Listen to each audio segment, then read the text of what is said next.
Hello दोस्तों, इस video में हम बात करने जा रहे हैं फेज़र डायग्राम के बारे में। तो सबसे पहले ये समझ लेते हैं कि फेज़र डायग्राम होता क्या है। A diagram which represents the phase difference between voltage and current in various AC components, that diagram will be called as a phasor diagram.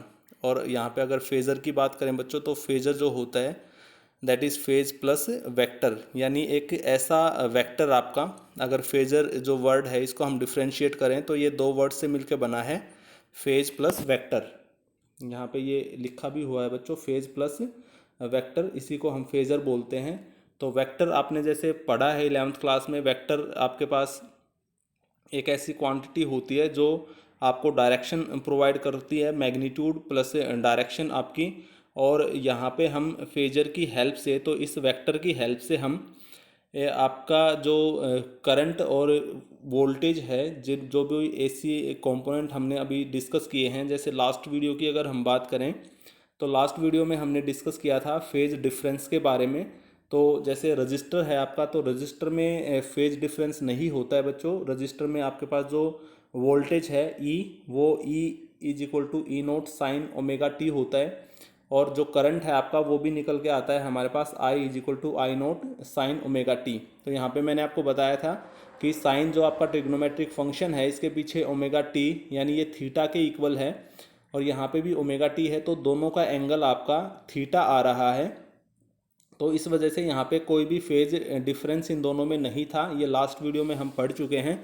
तो इसी फेज डिफरेंस को, ये जो फेज डिफरेंस है या नहीं है, इसको हम एक डायग्राम की हेल्प से शो कर सकते हैं, जिसको हम फेजर डायग्राम बोल सकते हैं, जिसको हम फेजर डायग्राम बोलते हैं। तो फेजर बच्चों हमारे पास एक वेक्टर होता है जो एंटी क्लॉकवाइज डायरेक्शन में रोटेट करता है, और इसको हम वोल्टेज के लिए भी यूज़ कर सकते हैं और करंट के लिए भी यूज़ कर सकते हैं। फॉर एग्जांपल, अगर मैं यहाँ पे, जैसे हमारे पास इस तरह से ये हमारी एक्सिस हो गई, तो अगर मैं वोल्टेज के फेज़र की बात करूँ तो वोल्टेज के लिए हम एक वेक्टर असाइन करेंगे, और ये आपका वेक्टर हो जाएगा, ये हमारा वेक्टर हो गया। तो बच्चों ये आपका एक तरह से फेज़र ही है, जो कि वोल्टेज के एंगल को शो कर रहा है, वोल्टेज के फेज़ को शो कर रहा है, क्योंकि इनिशियली वोल्टेज आपकी किस एंगल के साथ है वो यहाँ पे ये फेज़र की हेल्प से हम असाइन कर सकते हैं, इसको रिप्रेजेंट कर सकते हैं। फॉर एग्जांपल, जैसे हमारे पास वोल्टेज है E is equal to E note sine omega T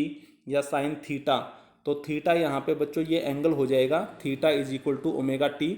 और यहीं आपका ये जो एंगल है, ये इस वेक्टर की हेल्प से हमने रिप्रेजेंट किया है, तो इसलिए इस वेक्टर को हम यहाँ पे फेज़र बोल देंगे, क्योंकि ये वेक्टर आपका फेज़ को शो कर रहा है। तो यहाँ पे फॉर एग्जांपल, अगर वोल्टेज के लिए ये आपका फेज़र है, इसी तरह से करंट के लिए भी हम एक फेज़र सेलेक्ट कर सकते हैं। तो दो वेक्टर आपके इस डायग्राम में शो किए जाएंगे, दो वेक्टर इस डायग्राम में शो किए जाएंगे बच्चों, जो एक वोल्टेज को रिप्रेजेंट करेगा और एक करंट को रिप्रेजेंट करेगा। तो यहाँ से उन वेक्टर के बीच में जो एंगल का डिफरेंस होगा, वहीं से हम ये चेक कर सकते हैं कि यहाँ पे एंगल में जो डिफरेंस है वो आ रहा है या नहीं आ रहा, और उसी को हम यहाँ पे फेज डिफरेंस बोल सकते हैं। तो सिंपली लास्ट वीडियो में जो हमने फेज डिफरेंसेस की बात की थी, उसी को एक डायग्राम की हेल्प से शो करना ही फेजर डायग्राम कहलाता है। तो आइए देखते हैं इसको हम कैसे कैसे डायग्रामेटिकली इसको हम रिप्रेजेंट कर सकते हैं, इसको बना सकते हैं, और इसको शो कर सकते हैं कि किसी भी एसी कंपोनेंट में, चाहे वो रजिस्टर है, चाहे इंडक्टर है, या चाहे कैपेसिटर है, उनमें वोल्टेज और करंट के बीच में फेज डिफरेंस है या नहीं है तो कितना है, ये हम इस डायग्राम की हेल्प से शो करेंगे, जिसको हम फेजर डायग्राम बोलते हैं। तो that vector which represents voltage और current and revolve in anticlockwise direction, and length of that vector represent the magnitude of that quantity. और बच्चों जो लेंथ होगी इस वेक्टर की, वो उसका मैग्नीट्यूड रिप्रेजेंट करेगी। जैसे वोल्टेज फॉर एग्जांपल है तो आपकी कितनी है, करंट है तो वो कितना है, तो वेक्टर की लेंथ हमेशा उस वेक्टर क्वांटिटी का मैग्नीट्यूड शो करती है। ये आप पहले अच्छे से पढ़ चुके हैं।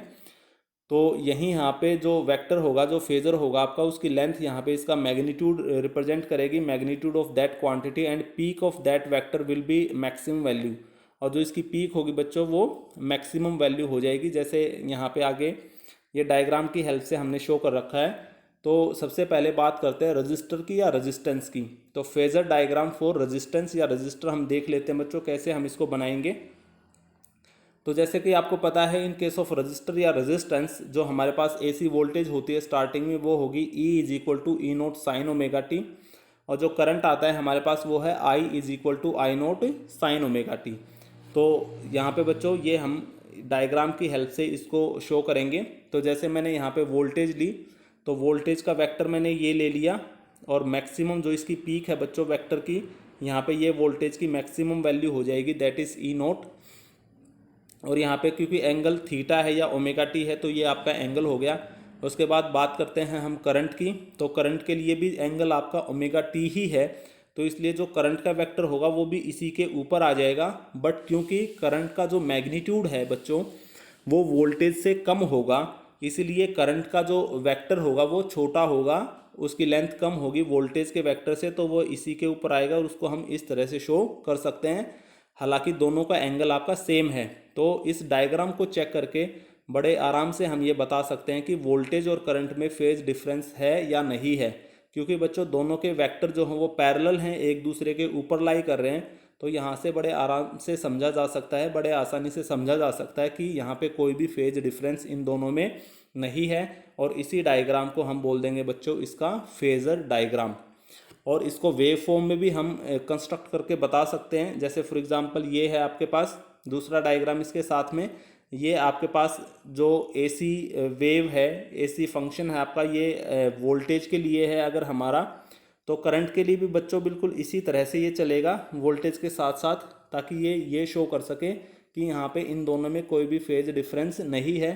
क्योंकि जो ओरिजिन आपका वोल्टेज के लिए यहाँ पे हो रहा है वही ओरिजिन आपका करंट के लिए भी यहाँ पे हो रहा है इस तरह से। तो दोनों का ओरिजिन सेम है आपका, तो दोनों सेम एंगल के साथ ही चल रहे हैं, इनमें किसी भी तरह का एंगल का डिफरेंस नहीं आएगा किसी भी पॉइंट पे, किसी भी मोड पे। तो इसलिए हम बोल सकते हैं इन डायग्राम को चेक करके कि यहाँ पे करंट और वोल्टेज में कोई फेज डिफरेंस नहीं है, और इसी को हम इसका फेजर डायग्राम बोलेंगे।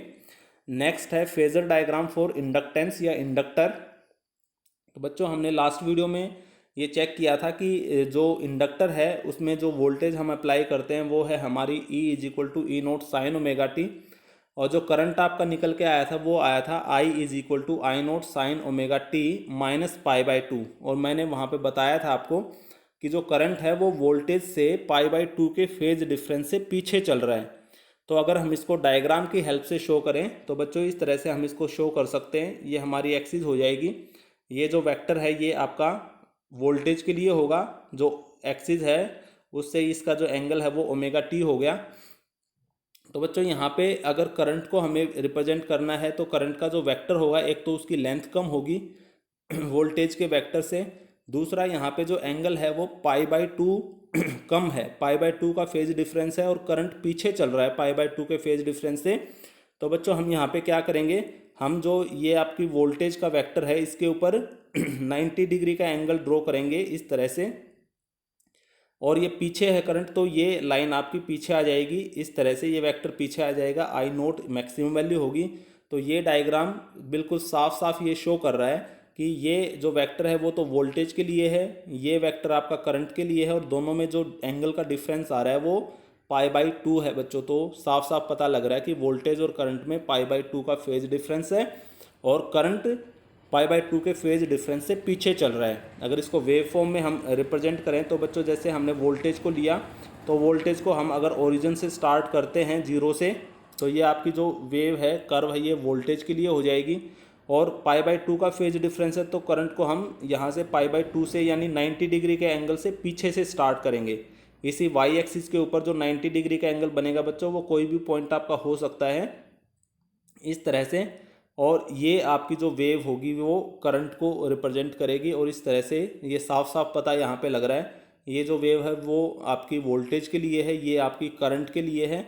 तो करंट और वोल्टेज में पाई बाई टू का फेज डिफरेंस है। रेजिस्टेंस के कर्व्स के साथ आप इसको मैच कर सकते हैं। रेजिस्टेंस के कर्व में जहाँ पे ये दोनों एक ही पॉइंट से स्टार्ट हो रहे थे तो इसका मतलब कोई भी एंगल का डिफरेंस नहीं है, बट ये दोनों अलग अलग पॉइंट से स्टार्ट हो रहे हैं, और करंट नेगेटिव वाई एक्सिस में नीचे से स्टार्ट हो रहा है। तो इसका मतलब पाई बाई टू का फेज डिफरेंस है, बट करंट क्योंकि पीछे चल रहा है तो ये नीचे से स्टार्ट होगा बच्चों, ना कि ऊपर से। तो इस तरह से ये फेजर डायग्राम हो जाएगा आपका इंडक्टर के लिए। अगर हम बात करें कैपेसिटर की, तो इन केस ऑफ कैपेसिटर बच्चों हमने फाइंड आउट किया था कि यहाँ पे जो वोल्टेज होगी वो तो E is equal to E note sine omega T ही होगी, बट जो करंट आया था वो आया था I is equal to I note sine omega T plus pi by two. यानी ये साफ साफ इंडिकेट कर रहा है कि जो करंट है वो वोल्टेज से आगे चल रहा है। कितने के फेज डिफरेंस से? पाई बाई टू के फेज डिफरेंस से। तो बच्चों यहाँ पे अगर इसका फेजर डायग्राम हम ड्रॉ करेंगे तो ये साफ साफ हो जाएगा इस तरह से कि ये आपका जो वेक्टर है वो वोल्टेज के लिए हो गया, एंगल जो है वो ओमेगा टी है आपका। और अगर इसी के ऊपर हम एक 90 डिग्री का एंगल ड्रॉ करें इस तरह से, 90 डिग्री का ये एंगल बन जाएगा बच्चों। और तो यहाँ पे जो ये वेक्टर आएगा ये आपका ये करंट के लिए हो जाएगा। तो इस डायग्राम से हमें पता लग रहा है कि करंट वोल्टेज से आगे चल रहा है और पाई बाई टू के फेज डिफरेंस से आगे चल रहा है। अगर इसकी वेव फॉर्म भी हम बनाएंगे तो ये इस तरह से हो जाएगी। वोल्टेज अगर आपकी ओरिजिन से स्टार्ट कर रही है तो करंट जो है आपका वो ऊपर से स्टार्ट करेगा, इस तरह से ऊपर से स्टार्ट करेगा बच्चों, क्योंकि करंट पाई बाई टू के फेज डिफरेंस से आगे है। इंडक्टेंस में जहाँ नेगेटिव वाई एक्सिस से हम इसको स्टार्ट कर रहे थे, अभी हम इसको पॉजिटिव वाई एक्सिस से स्टार्ट करेंगे ताकि ये इंडिकेट किया जा सके कि करंट आगे चल रहा है ना कि पीछे। तो ये बच्चों आपके फेजर डायग्राम हैं और इन फेजर डायग्राम की हेल्प से हम इजीली ये अंडरस्टूड करवा सकते हैं या कर सकते हैं किसी का भी फेजर डायग्राम। कोई भी आपके पास एसी सर्किट है, अगर उसका फेजर डायग्राम हमें पता है तो फेजर डायग्राम को बड़े आराम से चेक करके हम ये बता सकते हैं कि यहाँ पे करंट और वोल्टेज के बीच में जो फेज डिफरेंस है पहले तो वो है कितना, और दूसरा कि जो करंट है वो वोल्टेज से आगे चल रहा है, पीछे चल रहा है या उसके साथ में चल रहा है। तो ये फेजर डायग्राम हम चेक करके बड़े आराम से ये कंक्लूड कर सकते हैं। तो इस वीडियो में हमने इन्हीं फेजर डायग्राम को डिस्कस करना था। आगे की जो वीडियो होंगी बच्चों उसमें जो सर्किट हैं आपके वो कॉम्प्लेक्स हो जाएंगे, क्योंकि ये ऐसा ज़रूरी नहीं है कि हमारे पास जो एसी सर्किटरी है उसमें आपके पास रेजिस्टेंस ही लगा मिले या आपके पास इंडक्टर ही लगा मिले एक टाइम पे, या कैपेसिटर ही हो। वो आपके कम्बिनेशन भी हो सकते हैं, यानी किसी सर्किट में आपके पास रेजिस्टेंस भी मिल सकता है, इंडक्टर भी मिल सकता है। दूसरा आपके पास रेजिस्टेंस भी मिल सकता है, साथ में कैपेसिटर भी हो सकता है। तीसरा आपके पास कैपेसिटर और इंडक्टर दोनों हो सकते हैं। और फोर्थ आपके पास पॉसिबिलिटी ये हो सकती है कि तीनों ही आपके हों, तीनों ही आपके रजिस्टर भी, इंडक्टर भी और कैपेसिटर भी एक ही लाइन में या सीरीज़ में हो सकता है, वो पैरेलल में भी आपके हो सकते हैं। तो हमें नेक्स्ट वीडियो में इसी को डिस्कस करना है। अभी इस वीडियो में हमने सीखा कि फेज़र डायग्राम क्या है, और उस फेज़र डायग्राम की हेल्प से जो आपके एसी कंपोनेंट हैं, दैट इज़ रजिस्टर है, इंडक्टर है, कैपेसिटर है, उसमें जो वोल्टेज और करंट का रिलेशन है, फेज रिलेशनशिप जो है, उसको हम किस तरह से शो कर सकते हैं। Thank you.